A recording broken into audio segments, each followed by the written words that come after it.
இந்த வீடியோல நம்ம பார்க்க போறது ப்ராபபிலிஸ்டிக் ரீசனிங்.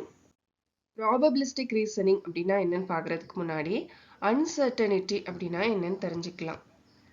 ஃபார் எக்ஸாம்பிள், இப்போ நம்ம ஒரு ஹில் ஸ்டேஷன் போயிட்டு இருக்கோம், ஊட்டி கொடைக்கானல் அந்த மாதிரியான ஏரியாவில் போயிட்டு இருக்கோம் அப்படின்னா சம்டைம்ஸ் மிஸ்ட் அந்த ரோடெல்லாம் மறைச்சிரும். ஸோ அதுக்கு அப்போ நமக்கு முன்னாடி என்ன வெஹிக்கிள்ஸ் போகுது, ரோடோட வியூ எப்படி இருக்கு அப்படிங்கிற கிளியர் இன்ஃபர்மேஷன் நமக்கு கிடைக்காது. ஸோ இதைத்தான் அன்சர்டனிட்டி அப்படின்னு சொல்கிறோம். இன்னொரு எக்ஸாம்பிள் சொல்லணும் அப்படின்னா, நம்ம ரோடில் ட்ராவல் பண்ணிட்டு இருக்கோம், அந்த ரோடு ரெண்டாக டிவைட் ஆகுது. இப்போ நம்ம போகிற டெஸ்டினேஷனுக்கு கரெக்டான சைன் போர்டு அதில் இல்லை, அதாவது எந்த ஊர் அப்படிங்கிற அந்த இன்ஃபர்மேஷன் அதில் இல்லை அப்படின்னா நம்ம இதில் எந்த வேயை சூஸ் பண்ணுறது அப்படிங்கிற கிளியர் இன்ஃபர்மேஷன் நமக்கு கிடைக்காது. இன்னொரு எக்ஸாம்பிள் சொல்லணும் அப்படின்னா, கேமராவோட ரெசல்யூஷன் லோவாக இருந்துச்சு அப்படின்னாலும் நமக்கு அந்த இமேஜ் பிளர் இமேஜாக தான் கிடைக்கும். ஸோ இதைத்தான் இன்கம்ப்ளீட் இன்ஃபர்மேஷன் அப்படின்னு சொல்கிறோம். அப்போ அன்சர்டனிட்டி அப்படின்னா என்ன? Lack of complete information. அன்சர்டனிட்டிக்கு இன்னொரு எக்ஸாம்பிள் பார்க்கலாம். இப்போ நம்ம ஹாஸ்பிட்டல் போகிறோம், எக்ஸ்ரே எடுக்க சொல்கிறாங்க. இப்போ அது லோ குவாலிட்டி இமேஜாக இருக்குது. இப்போ அந்த எக்ஸ்ரே பார்த்தோம் அப்படின்னா ரொம்ப லோ குவாலிட்டியாக இருக்குது. அப்போ அந்த கிளியரான வியூ கிடைக்கல அப்படின்னா என்ன ரீசன் அப்படின்னு டயக்னோஸ் பண்ணுறதுக்கு டிஃபிகல்ட்டாக இருக்கும் அந்த ஏஐ சிஸ்டம்னால. ஸோ இது அன்சர்டனிட்டி அப்படின்னு சொல்கிறோம். எதனாலலாம் அந்த அன்சர்டனிட்டி அக்கர் ஆகுது அப்படின்னு பார்க்கலாம். First unreliable sources. அன்ரிலையபிள் சோர்சஸ்னா என்ன? நம்ம சாம்பிளுக்கு ஒரு டேட்டா எடுக்கிறோம். எதுலேருந்து எடுப்போம்? பிளாக் ஆர் வெப்சைட்லேருந்து நம்ம எடுப்போம். ஸோ இப்போ இந்த வெப்சைட்டில் இருக்கிற இன்ஃபர்மேஷன் சம்டைம்ஸ் கரெக்டாக இல்லாமல் இருக்கலாம், இன்கரெக்ட் இன்ஃபர்மேஷனாக இருக்கலாம். ஸோ அப்போ அதிலிருந்து எடுக்கும் போது அந்த ரிசல்ட்டும் ராங்காக தான் இருக்கும். அதனால அன்சர்டனிட்டி அக்கர் ஆகலாம். அப்புறமா எக்ஸ்பெரிமெண்டல் எரர். நம்ம எக்ஸ்பெரிமெண்ட் பண்ணும்போது சில மெஷர்மெண்ட் லெவல் வேரி ஆகலாம். ஸோ அதனாலேயே கூட அன்சர்டனிட்டி அக்கர் ஆகும். அப்புறமா எக்யூப்மெண்ட் ஃபால்ட். நம்ம யூஸ் பண்ணுற மெஷர்மெண்ட் டூல் ஆர் எக்யூப்மெண்ட்டில் ஏதாவது ஃபால்ட் இருந்தால் கூட இந்த அன்சர்டனிட்டி அக்கர் ஆகலாம். அப்புறமா டெம்பரேச்சர் வேரியேஷன். ஒவ்வொரு லொக்கேஷனுக்கும் ஒவ்வொரு டெம்பரேச்சர் இருக்கும். அதுக்கப்புறமா சேம் டேலையே மார்னிங் ஒரு டெம்பரேச்சர் இருக்கலாம், நைட் ஒரு டெம்பரேச்சர் இருக்கலாம். ஸோ அதை பேஸ் பண்ணி அதனால கூட அன்சர்டனிட்டி அக்கர் ஆகலாம். அப்புறமா கிளைமேட் சேஞ்ச். ஸோ கிளைமேட்டும் ஒவ்வொரு டைம் வேறு வேறு கிளைமேட் சேஞ்ச் ஆகலாம். ஸோ அதனால கூட அன்சர்டனிட்டி அக்கர் ஆகலாம். இப்போ அன்சர்டனிட்டி அப்படின்னா என்னன்னு பார்த்தாச்சு. இப்போ இந்த அன்சர்டனிட்டி ஆர் இன்கம்ப்ளீட் இன்ஃபர்மேஷன் இருக்கும்போது இந்த ஏஐ சிஸ்டம் எப்படி டெசிஷன் மேக் பண்ணும், இந்த சிச்சுவேஷனை எப்படி ஹேண்டில் பண்ணும், அதுக்காகத்தான் இந்த ப்ராபபிலிஸ்டிக் ரீசனிங் அப்படிங்கிற கான்செப்டுக்குள்ளே வரும். இப்போ ப்ராபபிலிஸ்டிக் ரீசனிங் அப்படின்னா என்ன? It is a method for handling uncertainty. இப்போ இந்த ப்ராபபிலிட்டி தியரியை யூஸ் பண்ணி ஏஐ சிஸ்டம் என்னெல்லாம் பண்ணும் அப்படின்னா இந்த அன்சர்டனிட்டியை ஈஸியாக டீல் பண்ணும். அதுக்கப்புறமா நியூவாக ஒரு இமேஜ் கொடுக்கும் அப்படின்னா அதை ப்ரெடிக்ட் பண்ணி அதுக்கு தகுந்த மாதிரி டெசிஷன் மேக் பண்ணும். அதுக்கப்புறமா இன்கம்ப்ளீட் இன்ஃபர்மேஷனை ஹேண்டில் பண்ணும். அதுக்கப்புறமா நியூவாக ஒரு என்விரான்மெண்ட் அல்லது நியூவாக ஒரு சிச்சுவேஷன் இருக்குது அப்படின்னா அந்த சிச்சுவேஷனுக்கு தகுந்த மாதிரி அடாப்ட் ஆகிக்கும். ப்ராபபிலிட்டி அப்படின்னா என்ன? இப்போ நாளைக்கு மழை பெய்யுமா பெய்யாதா அப்படின்னு நமக்கு ஒரு கொஸ்டின் அரைஸ் ஆகுது. இப்போ மழை பெய்யும்னு கன்ஃபார்மாக தெரிஞ்சிச்சுன்னா எஸ்ன்னு சொல்லிடுவோம், மழை பெய்யாதுன்னு கன்ஃபார்மாக தெரிஞ்சால் நோன்னு சொல்லிடுவோம். ஆனால் நமக்கு கன்ஃபார்மாக மழை பெய்யுமா பெய்யாதான்னு நமக்கு தெரியாது. ஸோ அப்போ இந்த சிச்சுவேஷனில் நம்ம என்னன்னு சொல்லுவோம்? இன்னைக்கு இருக்கிற கிளைமேட்டை வச்சு 70% மழை பெய்யறதுக்கு சான்ஸ் இருக்குது அப்படின்னு சொல்லுவோம். இப்போ இந்த 70% சான்ஸ் அப்படின்னு சொல்கிறோம்ல, இதுதான் ப்ராபபிலிட்டி அப்படின்னு சொல்கிறோம். இப்போ இந்த ப்ராபபிலிட்டியோட ரேஞ்ச் எப்படி இருக்கும் அப்படின்னா 0 to 1க்குள்ளே இருக்கும். இந்த ரேஞ்ச் 0வாக இருந்துச்சு அப்படின்னா அந்த ஈவெண்ட் அக்கர் ஆகிறதுக்கு சான்ஸே இல்லைன்னு அர்த்தம். 1ஆக இருந்துச்சு அப்படின்னா ஈவெண்ட் அக்கர் ஆகிறதுக்கு 100% சான்ஸ் இருக்குது அப்படின்னு அர்த்தம். இப்போ இந்த ப்ராபபிலிட்டியை ஃபைண்ட் அவுட் பண்ணுறதுக்கு என்ன ஃபார்முலா அப்படின்னா number of favorable outcomes by total number of possible outcomes. இப்போ ஒரு எக்ஸாம்பிள் பார்க்கலாம். காயினை டாஸ் பண்ணுறோம், அதில் ஹெட் விழுறதுக்கு என்ன ப்ராபபிலிட்டி அப்படின்னு கேட்குறாங்க. அப்போ காயினில் எத்தனை சைடு இருக்கும்? 2 சைட்ஸ் இருக்கும். ஒரு ஹெட் இருக்கும், ஒரு டெயில் இருக்கும். அப்போ டோட்டல் அவுட்கம் என்ன? 2ன்னு சொல்லிடுவோம். இப்போ ஹெட் விழுறதுக்கு ப்ராபபிலிட்டி என்ன? டோட்டலாக 2 சைடு தான் இருக்குது. இப்போ இதில் ஹெட் விழணும்னா ஒரு சான்ஸ் தான் இருக்குது. அப்போ 1/2, 2ங்கிறது டோட்டல் அவுட்கம். ஹெட் விழுறதுக்கான சான்ஸ் 1 பை டோட்டல் அவுட்கம் 2. இது என்னன்னு சொல்லுவோம்? 1/2னா 50% சான்ஸ் இருக்கு அப்படின்னு சொல்லுவோம். ஸோ இதை தான் ப்ராபபிலிட்டின்னு சொல்கிறோம். அடுத்தது இன்னொரு எக்ஸாம்பிள் பார்க்கலாம். ரோலிங் டயஸ். இப்போ டயஸில் எத்தனை சைட்ஸ் இருக்கும்? 6 சைட்ஸ் இருக்கும். இப்போ டோட்டல் அவுட்கம் என்ன? 6ன்னு சொல்லிடுவோம். இப்போ இதில் என்ன கேட்டிருக்காங்க? 2, 4, 6 இது விழுறதுக்கான சான்ஸ் என்னன்னு கேட்டிருக்காங்க. 2, 4, 6. அப்போ 2, 4, 6 எத்தனை டைம் விழும்? 3 டைம்ஸ் விழலாம். அப்போ 3 பை டோட்டல் அவுட்கம் என்ன? 6. அப்போ 3/6 ஆர் 1/2ன்னு சொல்லுவோம். இதையும் 50% சான்ஸ் அப்படின்னு சொல்லலாம். அடுத்தது கண்டிஷனல் ப்ராபபிலிட்டி அப்படின்னா என்ன? இப்போ ஒரு ஈவெண்ட் ஆல்ரெடி அக்கர் ஆயிடுச்சு. இப்போ இன்னொரு ஈவெண்ட் அக்கர் ஆகிறதுக்கு எவ்வளோ % சான்ஸ் இருக்கு அப்படின்னு சொல்றது தான் கண்டிஷனல் ப்ராபபிலிட்டி.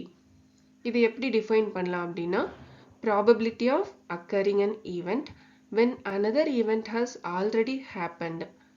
இப்போ நம்ம வந்து வெளியில போறோம், black clouds பார்க்குறோம். அப்போ நம்ம வந்து என்ன அசியூம் பண்ணுவோம்? இப்போ black clouds வந்து ஆல்ரெடி அக்கர் ஆயிருச்சு. இப்போ நம்ம புதுசா என்ன ப்ரெடிக்ட் பண்ணுவோம்? மழை பெய்ய போகுது அப்படின்னு ப்ரெடிக்ட் பண்ணுவோம். இதைத்தான் கண்டிஷனல் ப்ராபபிலிட்டி அப்படின்னு சொல்றோம். இதோட ஃபார்முலா என்ன அப்படின்னா, probability of A given B equal to probability of A and B by probability of B. இதுல probability of A and B என்னன்னு சொல்றோம் அப்படின்னா joint probability அப்படின்னு சொல்லுவோம். probability of B marginal probability அப்படின்னு சொல்லுவோம். இப்போ ஒரு எக்ஸாம்பிள் பார்க்கலாம். In a class, there are 70% of the students who like English and 40% of the students who like English and mathematics. And then, what is the percent of students, those who like English, also like mathematics அப்படின்னு கேட்டிருக்காங்க. இப்போ இதுல 70% அப்படிங்கிறது என்ன? Student who like English. இதை P of Aன்னு எடுத்துக்கலாம் or P of Bன்னு எடுத்துக்கலாம். இதுல நம்ம P of Bன்னு எடுத்துக்கிறோம். இப்போ P of B என்ன? 70%. அடுத்தது student who like English and mathematics. எவ்வளோ percentage? 40%. இப்போ P of A and B ஓட வேல்யூ என்ன? 40%. என்ன கேட்டிருக்காங்க? Student who like English also like mathematics. So இதைத்தான் conditional probability அப்படின்னு சொல்றோம். P of A given B என்னன்னு கண்டுபிடிக்கணும். அதாவது P of B ஆல்ரெடி கொடுத்தாச்சு. ஒரு ஈவெண்ட் ஆல்ரெடி அக்கர் ஆயிடுச்சு. இப்போ P of A given B என்னன்னு கண்டுபிடிக்கணும். ஸோ இதோட ஃபார்முலா என்ன? P of A and B by P of B. இப்போ P of A and B என்ன? 40%. இதை வந்து 0.4ன்னு எழுதலாம். அடுத்தது P of B என்ன? 70%. இதை 0.7ன்னு எழுதலாம். இப்போ இதோட ஆன்சர் என்ன வரும்? 0.57 அப்படின்னு வரும். இப்போ 0.57 equal to 57%. இப்போ 57% of the students who like English also like mathematics. இதைத்தான் conditional probability அப்படின்னு சொல்றோம். அடுத்தது joint probability. joint probability அப்படின்னா என்ன? 2 or more events will happen at the same time. ரெண்டு ஈவெண்ட் ஒரே டைம்ல அக்கர் ஆகும்போது அதோட ப்ராபபிலிட்டி என்ன அப்படின்னு ஃபைண்ட் அவுட் பண்றது தான் இந்த ஜாயிண்ட் ப்ராபபிலிட்டி அப்படின்னு சொல்றோம். ஃபார் எக்ஸாம்பிள், ரெண்டு டைஸை ஒரே டைம்ல ரோல் பண்றோம்.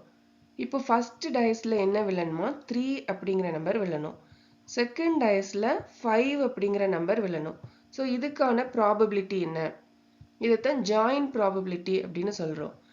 P of A and B. இது எப்படி ஃபைண்ட் அவுட் பண்ணலாம்? P of A and B equal to probability of A into probability of B. இப்போ probability of A என்ன? ஃபர்ஸ்ட் டைஸ்ல என்ன விழணும்? 3 அப்படிங்கிற ஈவெண்ட் விழணும். அப்போ டோட்டல் அவுட்கம் என்ன? டைஸ்ல எத்தனை சைடு இருக்கு? 6 சைட்ஸ் இருக்குது. அப்போ இதுல 3 அப்படிங்கிற ஈவெண்ட் ஒரு டைம் நம்ம ரோல் பண்ணோம்னா விழுறதுக்கு என்ன சான்ஸ் இருக்கு? ஒரே ஒரு சான்ஸ் தான் இருக்கு. இப்போ 1 by total outcome 6. இப்போ 1/6. அதே மாதிரி probability of B என்ன? 5 விழுறதுக்கு எத்தனை சான்ஸ் இருக்கு? ஒரே ஒரு சான்ஸ் தான் இருக்குது. அப்போ 1/6ன்னு சொல்றோம். இப்போ join probability of A and B என்ன? 1/6 into 1/6 equal to 1/36. ஸோ இதைத்தான் ஜாயின் ப்ராபபிலிட்டி அப்படின்னு சொல்றோம். அடுத்தது பேஷியன் இன்ஃபரன்ஸ் அப்படின்னா என்னன்னு பார்க்கலாம். அதுக்கு முன்னாடி ஒரு சின்ன எக்ஸாம்பிள் பார்க்கலாம். இப்போ நம்ம வீட்டில் இருக்கிறோம், திடீர்னு கோல்டு காஃப் எல்லாம் வருது, தலை சுத்துற மாதிரி இருக்குது. ஸோ இந்த சிம்டம் எல்லாம் வச்சு நம்ம கெஸ் பண்ணியிருப்போம் நமக்கு ஃபீவர் வரப்போகுது அப்படின்னு. இப்போ அடுத்தது ஹாஸ்பிட்டலுக்கு போகிறோம். ஹாஸ்பிட்டலில் போய் டாக்டர்கிட்ட நமக்குரிய சிம்டம்ஸ் எல்லாம் சொல்கிறோம். டாக்டர் வந்து பிளட் டெஸ்ட் எடுக்க சொல்கிறாங்க. இந்த பிளட் டெஸ்ட் ரிசல்ட்டை வச்சு நமக்கு என்ன ப்ராப்ளம் அப்படின்னு அக்யூரேட்டாக அவங்க ஃபைண்ட் பண்ணிடுவாங்க. இப்போ நம்ம கான்செப்டுக்குள்ளே வரலாம். நம்ம இனிஷியல் சிம்டமை வச்சு நாமளே ஒரு கெஸ் பண்ணியிருப்போம். ஸோ அதைத்தான் prior belief R initial probability அப்படின்னு சொல்லுவோம். அதுக்கப்புறமா ஹாஸ்பிட்டல் போனதுக்கப்புறம் அவங்க பிளட் டெஸ்ட் எடுக்க சொல்கிறாங்க. ஸோ இதைத்தான் நியூ எவிடன்ஸ் அப்படின்னு சொல்கிறோம். இப்போது இந்த நியூ எவிடன்ஸை வச்சு ஆல்ரெடி நமக்கு இருக்கிற அந்த ப்ரையர் பிலீஃபை அப்டேட் பண்ணுறதை தான் போஸ்டீரியர் ப்ராபபிலிட்டி அப்படின்னு சொல்கிறோம். இந்த ப்ரையர் பிலீஃபையும் நியூ எவிடன்ஸையும் வச்சு தான் இந்த போஸ்டீரியர் ப்ராபபிலிட்டியை ஃபைண்ட் அவுட் பண்ணுறாங்க. ஸோ இதைத்தான் பேஷியன் இன்ஃபரன்ஸ் அப்படின்னு சொல்கிறோம். லாஸ்ட்டாக அப்ளிகேஷன்ஸ் ஆஃப் ப்ராபபிலிஸ்டிக் ரீசனிங். இது எங்கெல்லாம் யூஸ் ஆகுது அப்படின்னா மெடிக்கல் டயக்னோசிஸ். சம்டைம்ஸ் பேஷண்ட்டோட சிம்டம் வந்து கிளியராக இல்லாமல் இருக்கலாம். அந்த டைம் சிம்டம்ஸ் ப்ளஸ் அவங்களோட பேஷண்ட்டோட ஹிஸ்ட்ரியை வச்சு அவங்களுக்கு என்ன ப்ராப்ளம் அப்படின்னு டயக்னோஸ் பண்ணுறதுக்கு யூஸ் ஆகுது. அப்புறமா வெதர் ஃபோர்காஸ்டிங். இப்போ இருக்கிற அந்த கிளைமேட் கண்டிஷனை வச்சு மழை பெய்யுமா பெய்யாதா, ஸோ அதெல்லாம் ப்ரெடிக்ட் பண்ணுறதுக்கு யூஸ் ஆகுது. அப்புறமா natural language processing. Sometimes human பேசுகிற லாங்குவேஜ் வந்து கிளியராக இல்லாமல் இருக்கலாம். ஸோ அந்த டைம் அதை எப்படி அண்டர்ஸ்டாண்ட் பண்ணணும், ஸோ அதுக்கு யூஸ் ஆகுது. அப்புறமா அட்டானமஸ் வெஹிக்கிள்ஸ்.